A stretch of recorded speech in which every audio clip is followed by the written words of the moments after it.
जी हाँ दोस्तों, नमस्कार। तो सबसे पहले मैं अपने सभी विद्वान साथियों को, विषय बहनों को, सभी प्रिय मित्रों को जितेंद्र क्लासेस की इस ऑनलाइन कक्षा की तरफ से और मैं अपनी तरफ से आप सभी लोगों को बहुत बहुत अतल दिल की गहराइयों से स्वागत करता हूँ, साधुवाद देता हूँ और अभिनंदन करता हूँ।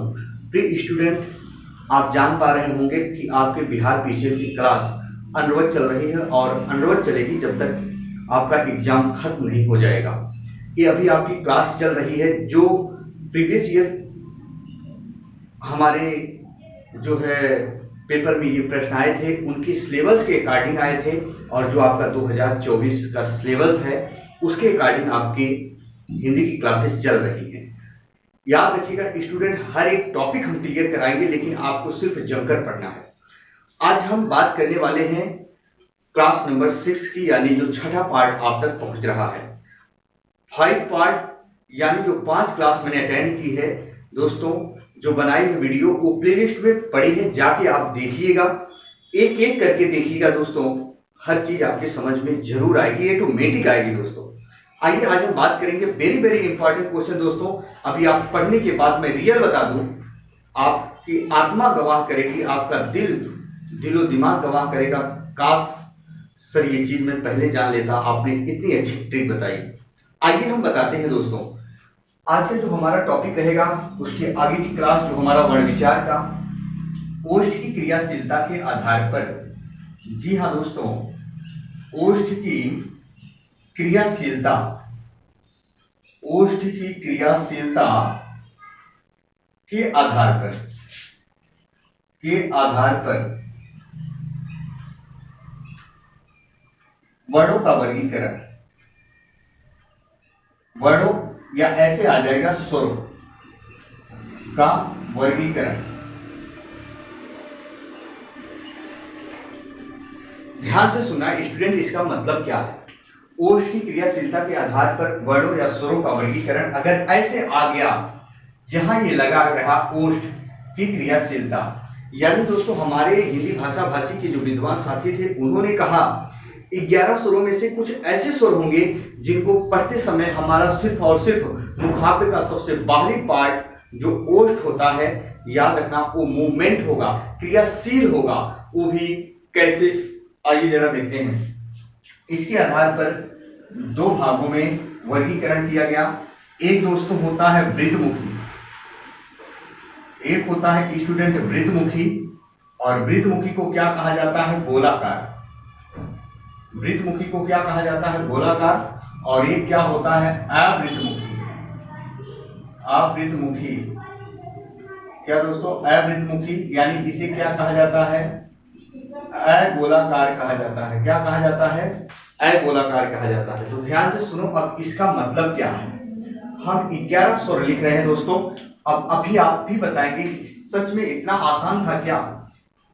जरा देखो 11 स्वर, आ ई उ री ए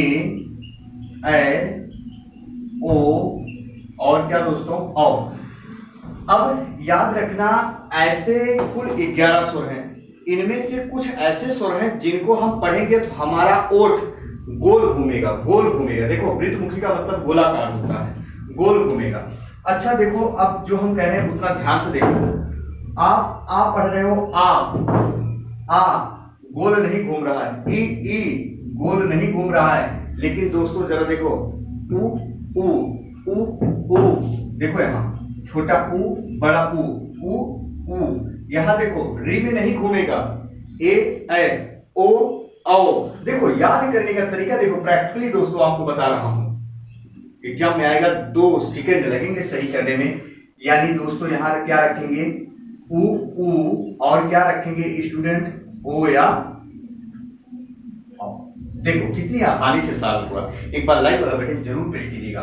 बाकी जितने स्वर हैं जिनको पढ़ने में हमारा ओठ गोल तरीके से नहीं घूम रहा है वो अवृत्तमुखी हो जाएगा, यानी छोटा बड़ा, छोटी बड़ी, री ए ऐ।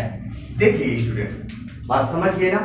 एक बार लाइक वाला बटन जरूर प्रेस कीजिएगा, स्क्रीनशॉट लो स्टूडेंट। ऐसे आपको पढ़ना है एक बाई एक। आइए अब हम चलते हैं आगे, स्टूडेंट रिमूव करते हैं फटाफट, क्योंकि कम समय में ज्यादा क्लास अटेंड करना है ना, समय नहीं व्यर्थ करना है। और एक बार देखेंगे आप, मैं रियल बता दूं तुरंत आप समझ जाएंगे। आइए अब आज हम बात करेंगे इसी में क्लास में कि उच्चारण स्थान के आधार पर वर्णों का वर्गीकरण। दोस्तों अगला टॉपिक क्या है? उच्चारण स्थान के आधार पर वर्णों का वर्गीकरण। उच्चारण स्थान के आधार पर वर्णों का वर्गीकरण कितने भागों में किया गया है दोस्तों? 5। उच्चारण स्थान के आधार पर वर्णों को 5 भागों में बांटा गया। दोस्तों उच्चारण स्थान क्या है जरा ध्यान से सुनिएगा। जैसे मैंने कहा कंठ, तालु, मूर्धा, दंत और क्या है? ओष्ठ। जरा देखो ध्यान से देखो, उच्चारण स्थान के आधार पर वर्णों को 5 वर्गों में डिवाइड किया गया है। कंठ, तालु, मूर्धा, दंत और क्या होता है? ओष्ठ होता है। अब कंठ में क्या क्या आती है चीजें, ये जरा आपको ध्यान से देखना है, अभी आपके दिमाग में छप जाएगा। देखो कैसे कैसे आपके एग्जाम में आएंगे। देखो होता क्या है, जैसे हम स्पर्शी व्यंजन पढ़े थे पिछली क्लास में, 25 होते हैं। मूल व्यंजनों की संख्या 33 होती है, 25 होते हैं। उसमें जो है 5 वर्गों में डिवाइड किए जाते हैं, क, च, ट, त, प। क वर्ग, च वर्ग, ट वर्ग, त वर्ग, प वर्ग। तो स्टूडेंट क वर्ग में जितने भी वर्ण आते हैं, का, खा, गा, घा, अंगा, ये सभी कंठ होते हैं, यानी इनकी ध्वनि कंठ से निकलती है। जब हम इनको पढ़ते हैं तो आवाज कहाँ से निकलती है? गले से निकलती है, कंठ से निकलती है। ऐसा हमारे हिंदी भाषा भाषी के विद्वान साथियों ने माना। तो इसमें क्या आता है दोस्तों, ऐसे हम डायरेक्टली लिख दे रहे हैं। यहाँ क्या आता है? क वर्ग। क वर्ग का मतलब का, खा, गा, घा, अंगा सभी आएगा। और इसमें याद रखिएगा छोटा आ और बड़ा आ क्या आते हैं दोस्तों? स्वर भी आते हैं। और इसके बाद स्टूडेंट विसर्ग आता है। क्या आता है? विसर्ग आता है। ये विसर्ग आता है और इसके साथ साथ है आता है। क्या आता है? जरा ध्यान सुनिएगा, है आता है। यानी कंठ, इनका उच्चारण स्थान कंठ से होता है। 4 ऑप्शन देगा, पूछेगा विसर्ग का उच्चारण स्थान क्या है? कंठ, तालु, मूर्धा, दंत, तो आप लगाओगे कंठ। पूछेगा आ स्वर का उच्चारण स्थान क्या है? तो बताओगे कंठ। का वर्ग का उच्चारण स्थान क्या है? कंठ। यही कहना था। अब जरा देखो, तालु में कंठ, तालु, का वर्ग के बाद कौन सा वर्ग आता है? चा वर्ग। तो इसमें चा वर्ग के सभी वर्ण आएंगे, चा वर्ग के, यानी चा, झा, जा, झा, इया, चा वर्ग के सभी वर्ण आएंगे। तो अब इसमें क्या आता है स्वर? देखो ई आता है, 2 स्वर आते हैं, है ना, 2 स्वर आते हैं। और स्टूडेंट इसमें आता है या, और क्या आता है? तालव्य सकार आता है। ध्यान सुनो, चा वर्ग ई या, और क्या आता है स्टूडेंट? तालु में तालव्य सकार आता है, ये आते हैं। वही मूर्धा में दोस्तों टा वर्ग होता है। मूर्धा में टा वर्ग होता है, ये बहुत इंपॉर्टेंट है, आता है बार बार एग्जाम में आपके। मूर्धा में टा वर्ग आता है और टा वर्ग का मतलब टा, ठा, डा, ढा, डा, टा वर्ग। अब इसमें क्या आता है दोस्तों? ये रे आता है, री आती है और क्या? मूर्धन्य सकार आता है। देखो ध्यान से। वही दंत में क्या आता है? ता वर्ग आता है स्टूडेंट। ता वर्ग जो होता है, ता, था, दा, धा, ना, ये तय वर्ग दंते में आते हैं। और यही क्या कर सकते हैं दोस्तों? ला और सा, और एक होता है लरी, ये आते हैं दंते में। उच्चारण स्थान कहाँ आते हैं दोस्तों? दंते में आते हैं। ओष्ठे में पा वर्ग, पा वर्ग के सभी वर्ण, जैसे पा, फा, बा, भा, मा। और इसमें क्या आता है दोस्तों? ऊ और ऊ स्वर आता है। बात समझ गए? तो जरा देखो, ये आपको याद रखना है, क्योंकि आपके एग्जाम में ये प्रश्न जरूर आएगा, इतना याद रखना। अगर आ जाएगा तो गलत मत करना, इस बार सिलेक्शन लेना है, चाहे जैसे लेना है स्टूडेंट, एक एक चीज रख लेना। तो देखो कौन कौन से स्वर भाग लिए इसमें। आ कहाँ भाग लिया कंठ में, ई कहाँ भाग लिया तालु में, और री स्वर कहाँ भाग लिया मूर्धा में, और देखो दोस्तों ऊ स्वर कहाँ भाग लिए हमारे ओष्ठ में। तो दोस्तों ऐसे कुल कितने स्वर हैं जो ऊंचाई स्थान के आधार पर वर्णों में भाग लेते हैं।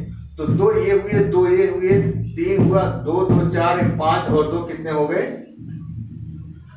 7 हो गए। कितने हो गए स्टूडेंट, 7 हो गए। अब आप समझ गए, तो ये आपको याद रखना। अच्छा अब जरा देखो, जैसे हमारे संयुक्त स्वर होते हैं 4, संयुक्त स्वर होते हैं कितने दोस्तों, आप समझते हैं संयुक्त स्वर कितने होते हैं, 4 होते हैं। ए, ऐ, ओ और क्या दोस्तों, औ। वेरी वेरी इंपॉर्टेंट स्टूडेंट, याद रखना इनका उच्चारण स्थान, किनका उच्चारण स्थान, इनका उच्चारण स्थान क्या होता है, ए ऐ का कंठ प्लस तालु, इनका उच्चारण क्या होता है, कंठ प्लस तालु। और ओ औ का जो उच्चारण स्थान होता है कंठ प्लस क्या होता है, ओष्ठ होता है। कंठ प्लस क्या होता है, ओष्ठ होता है। दोस्तों बात समझ गए। जो ए ऐ होता है इसका उच्चारण स्थान कंठ तालु होता है, जो ओ औ होता है इसका उच्चारण स्थान कंठ प्लस ओष्ठ होता है। वही हम बात करें दोस्तों दंत प्लस ओष्ठ में, दंत प्लस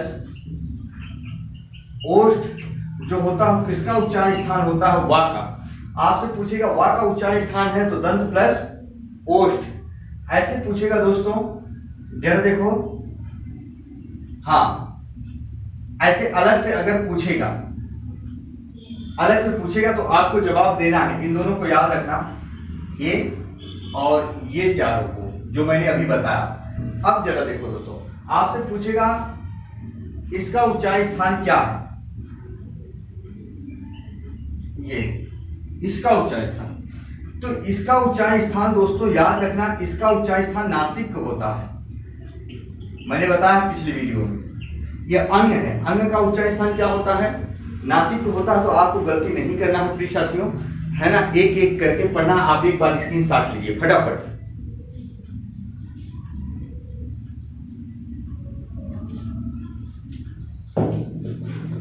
आइए फटाफट हम आगे चलेंगे दोस्तों।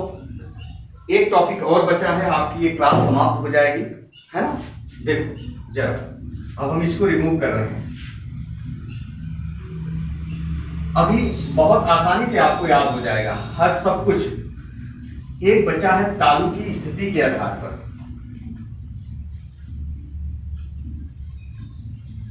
सिर्फ 15-20 मिनट की वीडियो में आप सब कुछ समझ जाएंगे। जरा देखो अगला टॉपिक क्या है आपका, तालु की स्थिति के आधार पर, स्थिति के आधार पर वर्णों का वर्गीकरण, वर्णों का वर्गीकरण कितने भागों में किया गया है दोस्तों, 4। तालु है क्या, तालु है क्या दोस्तों, जीभ का जो ऊपरी वाला पार्ट है, जहां जीभ मुड़ा के देखो ऊपर टकराव, तालु उसे कहा जाता है जो जीभ का ऊपरी वाला पार्ट है, उसे दीवार या छत कहा जाता है। जैसे हम एक बॉल फर्श पर अगर पटक दिए तो जाके सीधा छत में टकराएगी, वैसे ऊपरी पार्ट को ही तालु कहा जाता है।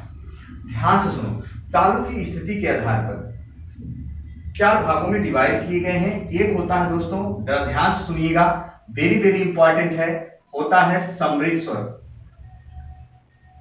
समृद्ध स्वर। दूसरा होता है अर्ध समृद्ध स्वर। सब हम बता दे रहे हैं, ऐसे याद हो जाएगा, परेशान होने की जरूरत नहीं है।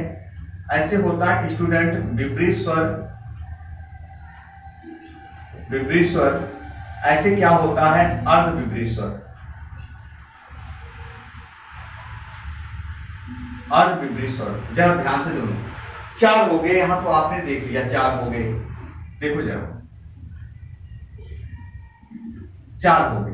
अब हम 11 स्वर लिख रहे हैं, जरा ध्यान से सुनो और आप तुरंत जान जाएंगे। 11 स्वर, छोटा, बड़ा दोस्तों, छोटी ई, बड़ी ई, छोटा ऊ, बड़ा ओ, री, ए,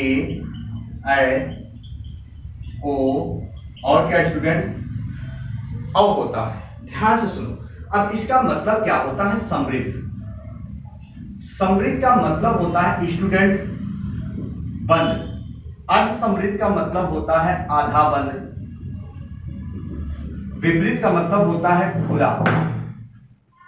देखो, समृद्ध का मतलब होता है बंद, विपरीत का मतलब होता है खुला। अर्ध समृद्ध का मतलब आधा बंद, अर्ध विपरीत का मतलब आधा खुला।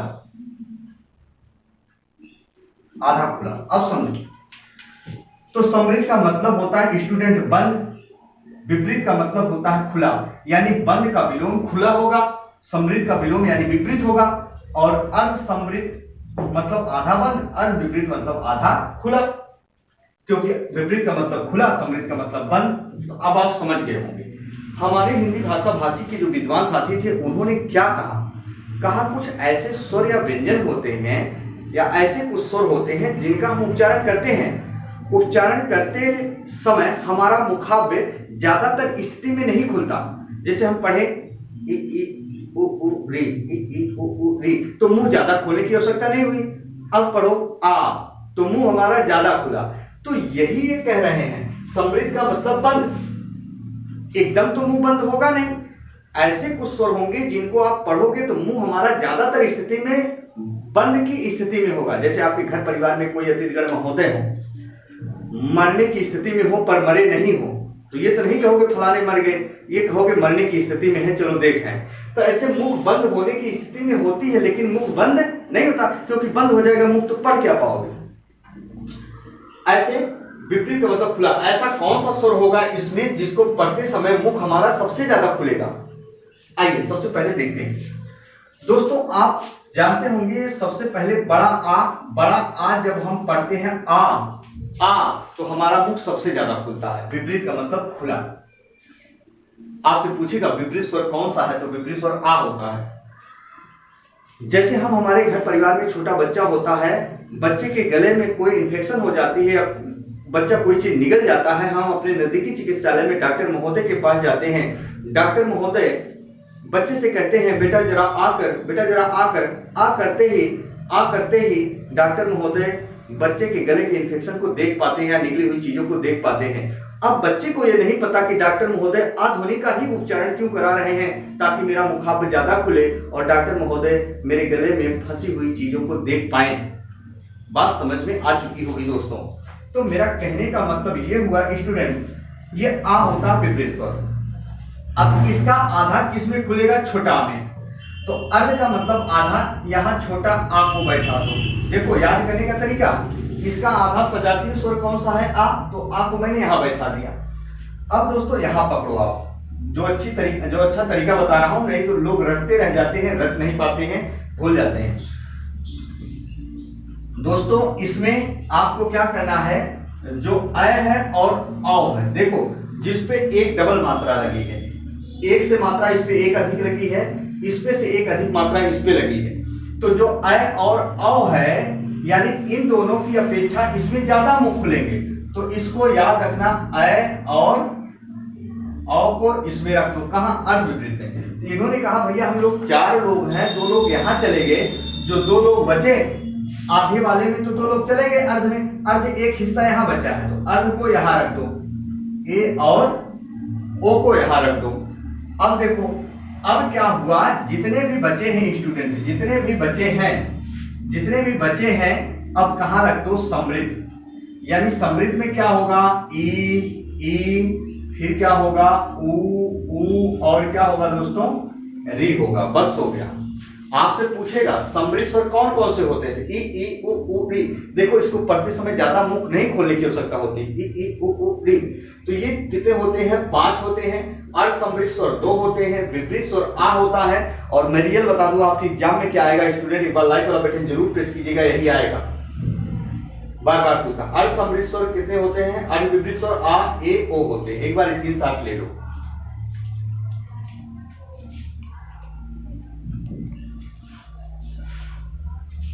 बात समझ में आ चुकी होगी। तो दोस्तों बस ये वीडियो यहीं तक करेंगे, क्योंकि वीडियो ज्यादा लंबी हो जाएगी तो पढ़ने में भी आपको दिक्कत होगी। और ये वर्ण विचार का पोर्शन पूरा हो चुका है।